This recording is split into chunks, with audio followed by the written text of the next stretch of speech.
Hello guys, so pag-uusapan po natin ngayon ay what workplace stress look like. So, stress in organizational settings. The physical, mental, and emotional strain employees experience when job demands exceed their ability to cope, often stemming from high workloads, lack of control, poor communication, and job insecurity. So, sa topic na ito, pag-uusapan po natin ang iba't ibang stress na nangyayari sa workplace. Yan. So, malalaman natin sa topic na ito kung ano nga ba yung mga iba't ibang stress na nangyayari o kinakaharap ng mga tao sa workplace. So, first, common sources of stress is workload and deadlines. Workload and deadlines are critical aspects of productivity, but they can lead to stress, burnout, and errors if not managed effectively. So, alam naman natin na pag madami na tayong workload is nagkakaroon na tayo ng stress. Yan. So, ano ba yan? Ang dami-dami na namin gagawin. So, yan, na-stress na tayo na sabay-sabay ang mga gagawin natin. Sabay-sabay ang workload natin. So, na-stress na tayo, nabu-burnout na tayo. So, deadline. Yan din ang pangunahing sanhi ng stress. So, nagka-cramming na tayo na deadline na tomorrow. Ngayon mo palang gagawin yung pinapagawa sa'yo. Sa paraang yun, na-stress ka na. Yan. So, second is ambiguity.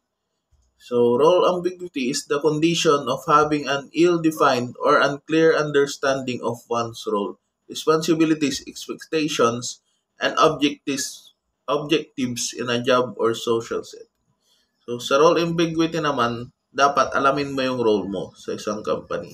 Kasi kung hindi mo alam yung role mo sa isang company, talagang may stress ka. Kasi hindi mo alam yung gagawin mo, hindi mo alam yung gagampanan mo sa isang company. Kailangan, once na pumasok ka sa company, alamin mo yung role mo. So, number three, poor leadership or supervision.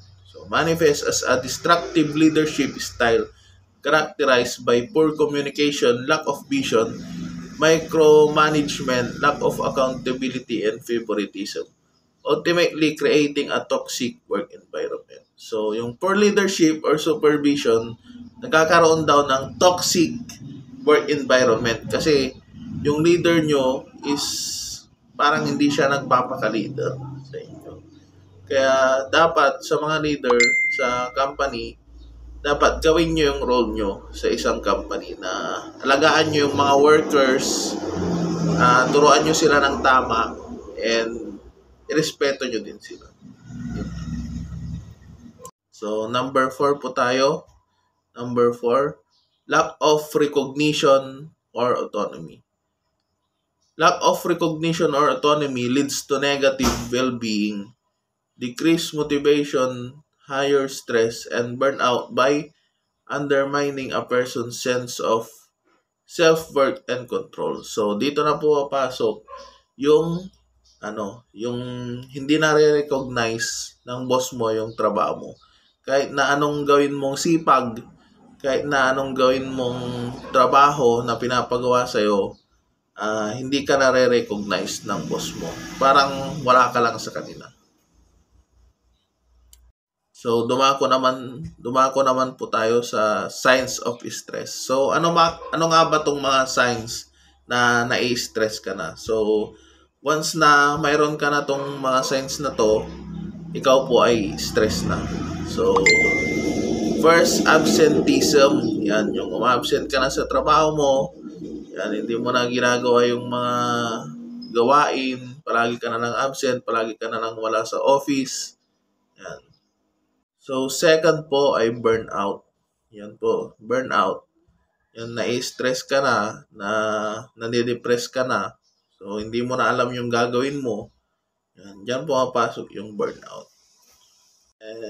And lastly, disengagement. So, wala ka nang gusto, hindi mo na gustong makipag-engage sa mga katrabaho mo. Yan. So, nabu-burnout ka, na-stress ka, na ayaw mo nang makipag-engage sa kanila, ayaw mo nang makipag-usap, makipag-socialize sa kanila, yan pumapasok ang disengagement.